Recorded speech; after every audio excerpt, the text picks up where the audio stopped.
Devin Pipe at the Dallas International Film Festival, and one of the advantages of coming back year after year as press is that you see filmmakers who bring different projects to the festival, and it's always entertaining. It's like seeing somebody, it's like family you haven't seen in a year. You're still kind of awkward with them, but that's okay because with Dan it makes it a little bit easy. It's Dan Carrillo Levy. First off, Dan, thanks for coming back to the festival, man. It's good to see you. Thanks for having me.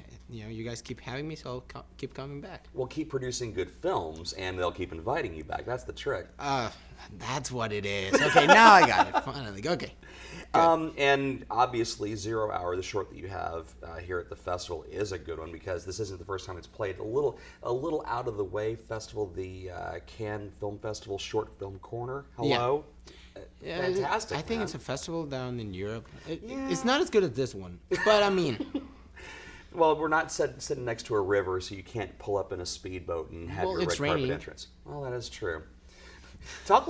First off, talk about the experience of having your short film at Cannes, because when you get that letter, it's just got to blow your mind at some point.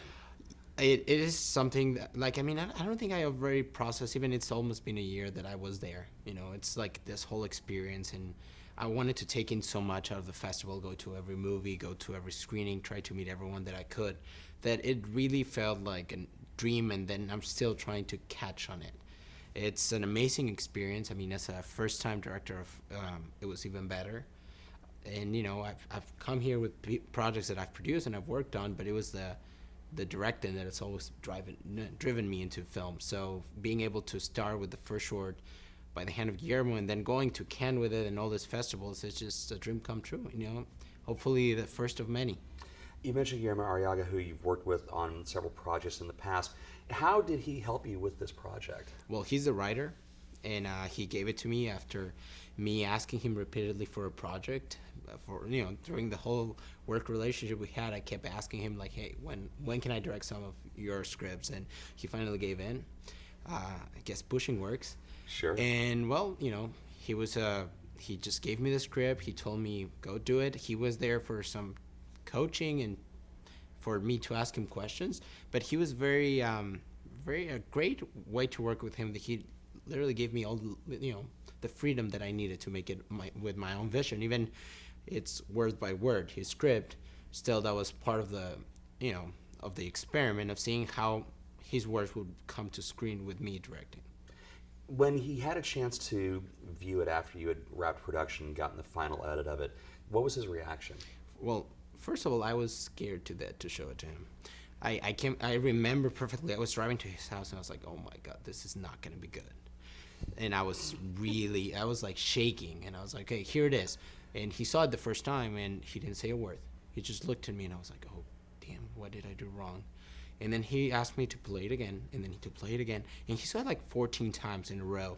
And I could just go okay, what is this? And then he just said, I like it.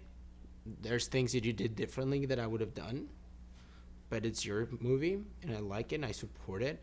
And then he just gave me 2 notes that I needed to change, and I changed it and actually worked way better. But it was little things, like wait for the music cue 2 seconds more.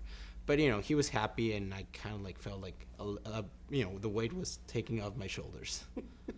Do you think you'd go through a notes process like that again with it? If it wasn't Guillermo, if it was a different writer who you were working with, would you have gone through that much of an agonizing bit with it?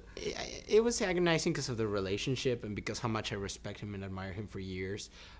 Still, I like to get notes from everyone.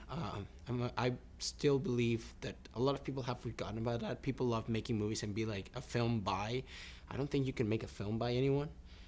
This is one of the most beautiful arts because it's completely collaborative. A film is as much as mine as it is from the guy that carries the camera, from the guy that puts the light, from everything, because without them you cannot make it.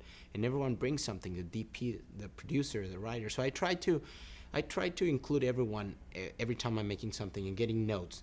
And then I decide which ones I take. Obviously, it's not I still direct the thing, but I need to get the feedback. I like it.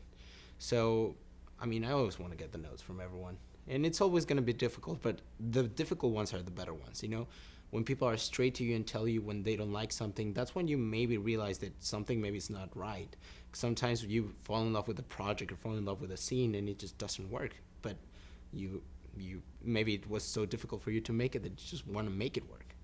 You've done so many projects with Guillermo, but I'm just curious if there during the production, during filming, whatever else, if there was an experience with a different filmmaker or something from your own experience that you were drawing from. I mean, because you don't want to ape Guillermo's work No. because he's such a singular talent that you want to make it your own. So other than those pieces, what else were you using to draw from inspiration as you were working on the project? Well, on Zero Hour, I really wanted to feel what it would be to be in that situation that the characters are in. And I wanted to take the story in my type of filmmaking that I love. I know that Guillermo has a beautiful style and very unique, but I'm more in a it could be wrongfully said as commercial or Hollywood style. But, I'm very influenced by Spielberg, by, the filmmakers I grew up loving their films and wanting to make, like Alfonso Cuarón too. So I wanted to make, what would it be if you shot, through the eyes of one of those filmmakers, one of Guillermo's stories. And that's what I attempted to make with Zero Hour. What are your plans for the short after? And because I hate asking the question because it's a weird market for short film. Do you just like release it out on Vimeo and let it live out there? Do you put it as part of a shorts compilation? What are the plans for Zero Hour? Well, Zero Hour luckily did very well in festivals. We are in our 38 film festivals. Wow. So it got a life of its own, and right after Cannes, we got the short was acquired by Shorts.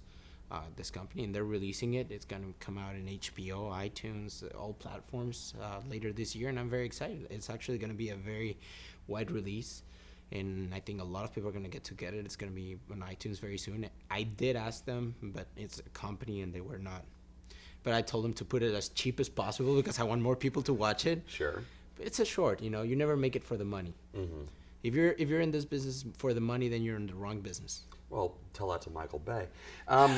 You do realize that not all filmmakers on their first, whether it's a feature or a short, have this kind of reaction. So you said it's still sinking in from the Cannes experience.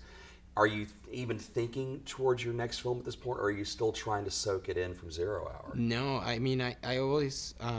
I learned from the people I've worked with, especially part of Guillermo's team, like Adrian, my producer, that sometimes when you finish a short, you also have to go to the postmortem, which is to realize what you did right, what you did wrong, and then move on. It's very important as a filmmaker. You cannot stay in one. So yeah, since last year, I've been working on a few things. I worked in other Guillermo projects, and I also started producing a few features, and I'm directing 3 shorts this year, and hopefully by the end of the year, a feature. Fantastic, man. Well, it's great to see you again, and thanks for bringing the weather. Really appreciate that. Sorry. It's fine, man. The short is Zero Hour. It's one of the most. It's the block of shorts we have at the festival is astonishing, just from the width and breadth of the creativity of the people involved. And Dan, it's great to see you again, and welcome back. Thank you. Hopefully, I'll see you again soon. Absolutely.